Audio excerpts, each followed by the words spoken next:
2-3 ദിവസമായിട്ട് കുറച്ച് മീൻ കിട്ടിയത് കൊണ്ടിട്ട് കടയിലെ വിഭവങ്ങൾ കാണിക്കാതെ വീട്ടിലുണ്ടാക്കിയ സാധനങ്ങളാണ് നിങ്ങളെ കാണിച്ച് മുഷിപ്പിച്ചത് കേട്ടോ. അപ്പം തന്നെ ഓരോരുത്തർ വിചാരിക്കേണ്ടാവും ഇവള് കടയിലെ വിഭവങ്ങൾ എന്താ കാണിക്കുക. അതേ വന്നിട്ടുണ്ട് നമ്മൾ ചെറുപയറേറി ആയിട്ടാണ് ഇന്ന് വന്നേക്കണത്. അപ്പോൾ ഇത് അപ്പത്തിൻ്റെ കൂടെയും പുട്ടിൻ്റെ കൂടെയൊക്കെ സൂപ്പർ ടേസ്റ്റാണ് കേട്ടോ. വളരെ എളുപ്പത്തിൽ ഉണ്ടാക്കാനും പറ്റും. സാധാരണ തലേദിവസമാണ് ചെറുപയറും കടലയും ഗ്രീൻ പീസൊക്കെ വെള്ളത്തിലിട്ട് പോണത്. പക്ഷേ ചെറുപയർ മേടിക്കാനായിട്ട് ഞാൻ മറന്നുപോയി. പിന്നെ വീട്ടിലേക്ക് പോണ സമയത്ത് ചെറുപയർ മേടിച്ച് കയ്യിൽ പിടിച്ച് രാവിലെ വന്നപ്പോൾ കൊണ്ടുവന്നിട്ട് ആ ഒരു ഇച്ചിരി നേരമാണ് നമ്മൾ ചെറുപയർ കുതിർത്താൻ ഇട്ടത് കേട്ടോ.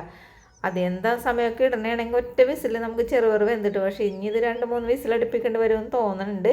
അപ്പോൾ കഴുകി വൃത്തിയാക്കിയിട്ടാണ് ഞാൻ ഇട്ടിരുന്നത് വെച്ചത്. അതുകൊണ്ട് തന്നെ ആ വെള്ളത്തേപ്പാട് ഞാൻ കുക്കറിലേക്ക് ഇട്ട് കൊടുത്ത് ഇനി അതിലേക്ക് ആവശ്യത്തിനുള്ള ഉപ്പും കൂടി ഇട്ട് കൊടുത്ത് നമുക്കിതൊന്ന് വേവിക്കാനായിട്ട് വെക്കാം. തലേ ദിവസം കുതിർത്താനിടാഞ്ഞത് കൊണ്ടിട്ട് തന്നെ എനിക്കിത് 3 വിസിൽ വേണ്ടി വന്നിട്ടാണ്. 3 വിസിൽ കഴിഞ്ഞപ്പോൾ ഞാൻ ഓഫാക്കിയിട്ട് വെന്തില്ലേന്നൊന്നും എനിക്കറിയില്ല. അപ്പം ഞാൻ അതിന് ശേഷം ഒന്ന് തുറന്ന് നോക്കാൻ പോണേണ്. തലേ ദിവസം കുതിർത്ത് ചെറുപയർ കറി വെക്കുമ്പോഴല്ലേ ഒരു പ്രത്യേക ടേസ്റ്റാണ്. എന്താണെന്ന് വെച്ചാൽ ഞാൻ എല്ലാ ദിവസവും അങ്ങനെയാണല്ലോ ചെയ്യണം. പക്ഷേ ചില സമയത്ത് നമ്മൾ കുതിർത്താൻ മറന്നു പോയിട്ടുണ്ടെങ്കിൽ ചെറുപയർ വെച്ചിട്ടുണ്ടെങ്കിൽ ടേസ്റ്റ് ഉണ്ട്. പക്ഷേ കൂടുതൽ ടേസ്റ്റ് കുതിർത്തിയ ചെറുപയർ കറി വെക്കുമ്പോഴാണ്. പിന്നെ ഞാൻ എപ്പോൾ കറി ഉണ്ടാക്കാൻ നോക്കിയാലും പയറിൽ വെള്ളം കുറവായിരിക്കും കേട്ടോ. അതൊക്കെ പോട്ടെ, നമുക്ക് എന്തായാലും വെന്ത് കിട്ടിയല്ല. നമുക്കേ വെള്ളം കൂട്ടാനുള്ള വഴിയൊക്കെ ഞാനിപ്പോൾ പറഞ്ഞുതരാം. ഇതാ ഉരുളി അടുപ്പിലേക്ക് വെച്ചിട്ട് കുറച്ച് വെളിച്ചെണ്ണ ഒഴിച്ച് കൊടുത്തിട്ടുണ്ട് കേട്ടോ. നമ്മൾ വെളിച്ചെണ്ണയ്ക്ക് വില കൂടിയിട്ടുണ്ടെങ്കിലും എല്ലാ കറികളും വെളിച്ചെണ്ണയിൽ തന്നെയാണ് വെക്കണത്. കാരണം എന്ന് വെച്ചാൽ ഓയിലൊക്കെ വെച്ചിട്ടുണ്ടെങ്കിൽ ആ ടേസ്റ്റ് ഉണ്ടാവില്ല. അപ്പോൾ വെളിച്ചെണ്ണ തന്നെയാണ് നമ്മൾ ഉപയോഗിക്കുന്നത്. പക്ഷെ കുറച്ച് ഉപയോഗിക്കുന്നേ ഉള്ളൂ. എന്നിട്ട് കടുകിട്ട് പൊട്ടിയതിന് ശേഷം ഞാൻ ഇതിലേക്ക് ഒരു തടം വെളുത്തുള്ളി ചതച്ചാണ് എടുത്തേക്കുന്നത് കേട്ടോ. ഇപ്പം എല്ലാവരും പറയുന്നേ വെളുത്തുള്ളിയുടെ തൊലി കളയാണ്ടാണ് ഇട്ടേക്കണമെന്ന് പറയും.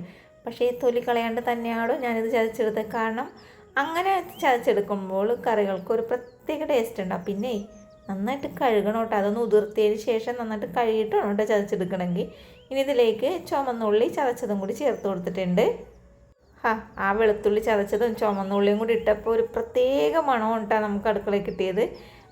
ഇനി ഇതിലേക്ക് കുറച്ച് കറിവേപ്പിലയും ഇട്ട് കൊടുത്തു. കറിവേപ്പില ഇട്ടപ്പോഴേ അതിലൊരു ചെറിയൊരു മല്ലിയിലയുടെ ഇല വീണിട്ടുണ്ടാകുന്നൊരു സംശയം. ചേച്ചിയാണ് അതൊക്കെ ഉതിർത്തി വെക്കണത്. കഴുകി വൃത്തിയാക്കി തന്നെയാണ് കേട്ടോ ഉതിർത്തി വെക്കണത്.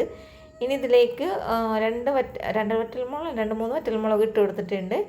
പിന്നെ വറ്റൽമുളകും കൂടി വാടി വന്നപ്പോഴേക്ക് ഇതിലേക്ക് മഞ്ഞൾപ്പൊടിയും പിന്നെ എരിവിനാവശ്യമുള്ള മുളക് പൊടിയും കൂടി ചേർത്ത് കൊടുത്തിട്ടുണ്ട്. പിന്നെ നമ്മൾ ഇതിൽ ചേർക്കാൻ പോണത് ചിക്കൻ മസാലയാണ് ചേർത്ത് കൊടുക്കുന്നത്. ഈ ചിക്കൻ മസാലയൊക്കെ ചേർത്തിട്ടുള്ള പയർ കറിക്കില്ലേ പ്രത്യേക ടേസ്റ്റാണ് കേട്ടോ. അതേപോലെ തന്നെ നമ്മൾ മസാലപ്പൊടി ചേർക്കാതെയുള്ള പയർ കറിയൊക്കെ വെച്ചിട്ടുണ്ട്. പക്ഷേ ഈ ഒരു മസാല ചേർത്തിട്ടുള്ള കറിയാകുമ്പോൾ അപ്പത്തിൻ്റെ കൂടെയും പൊറോട്ടയുടെ കൂടെയൊക്കെ നല്ല ടേസ്റ്റ് ആയിരിക്കും.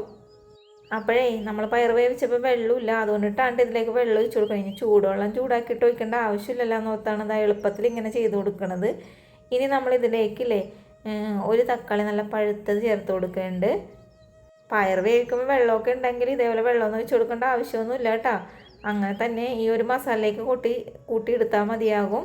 ഇനി ഈ നമ്മുടെ ചാറ് നന്നായിട്ട് തിളച്ച് വന്നിട്ടുണ്ട്. എന്നിട്ട് ഇതിലേക്ക് നമ്മൾ വേവിച്ച് വെച്ചിരിക്കണം പയറും കൂടി ചേർത്ത് കൊടുക്കാം. ഞാനിപ്പോൾ ഒരു 3/4 കിലോ പയറാണ് ഇപ്പോൾ കറി വെക്കണത്. അപ്പോൾ നമ്മൾ പയറൊക്കെ ഇതിലേക്ക് ചേർത്ത് കൊടുത്തതിന് ശേഷം ഇതെല്ലാം കൂടി ഒന്ന് ഇളക്കി കൂട്ടി എടുത്തിട്ടുണ്ട്. ഞാൻ നേരത്തെ പറഞ്ഞല്ലോ മസാലപ്പൊടി ഇടുന്ന ഈ ഒരു പയർ നമുക്ക് അപ്പത്തിൻ്റെയും പൊറോട്ടയുടെ കൂടെയൊക്കെ കഴിക്കാവുന്നതാണ്. പക്ഷേ നമ്മൾ മസാലപ്പൊടി ഇടാതെ ഉള്ളിയും മുളകും മാത്രം ഇടുന്ന ആ ഒരു പയർ കറി എന്ന് വെച്ചാൽ പുട്ടിൻ്റെ കൂടെ കഴിച്ചാലേ നല്ല ടേസ്റ്റ് ഉണ്ടാവുള്ളൂ. അപ്പോൾ നമ്മുടെ പയർ കറി ഇവിടെ റെഡി ആയിട്ടുണ്ട്. ഇപ്പം എല്ലാവരും വിചാരിക്കും ഞങ്ങൾക്ക് അറിയാടോ പയർ കറി വെക്കാനെന്ന്. പക്ഷേ ഞങ്ങൾ 3-4-5 സൈസ് പയർ കറി നിങ്ങളിലേക്ക് ഷെയർ ചെയ്ത് എത്തിച്ചിട്ടുണ്ട്. പക്ഷേ അത് ഒരേപോലത്തെ അല്ല കേട്ടോ. പല ടേസ്റ്റിലും പല രൂപത്തിലും പല ഭാവത്തിലൊക്കെയാണ് ഞാൻ ഉണ്ടാക്കിയിട്ട് നിങ്ങളുമായി ഷെയർ ചെയ്തിരിക്കുന്നത്. അപ്പോൾ പറഞ്ഞു തള്ളാനൊന്നും ഞാൻ ഇനിയിവിടെ നിൽക്കണില്ല. കാരണം അപ്പുറത്ത് ഇപ്പോൾ കഴിക്കാനൊക്കെ ഓരോരുത്തർ വരും. അപ്പോൾ ഈ ബക്കറ്റിലൊക്കെ ആക്കിയിട്ടേ അപ്പുറത്ത് കൊണ്ട് വെക്കട്ടെ കേട്ടോ. അപ്പോൾ നമ്മളുടെ ഈ ഒരു പയർ കറിയുടെ വീഡിയോ ഇഷ്ടപ്പെടുന്ന കൂട്ടുകാരെ ഉണ്ടാക്കാൻ മറക്കരുത് കേട്ടോ. അതേപോലെ തന്നെ നമ്മുടെ ചാനൽ സപ്പോർട്ട് ചെയ്യാതെ കാണുന്നുണ്ടെങ്കിൽ സപ്പോർട്ട് ചെയ്യാനും ലൈക്ക് ചെയ്യാനും നിങ്ങളുടെ ആർക്കൊക്കെയാണ് എല്ലാവർക്കും അങ്ങനെ ഷെയർ ചെയ്ത് കൊടുത്തു. നാളെ ഞാൻ നല്ലൊരു വിഭവമായിട്ട് ഓടിയെത്താം കേട്ടോ. അപ്പോൾ നമ്മുടെ വീഡിയോ ഇത്ര നേരം കണ്ടതിന് താങ്ക് യു.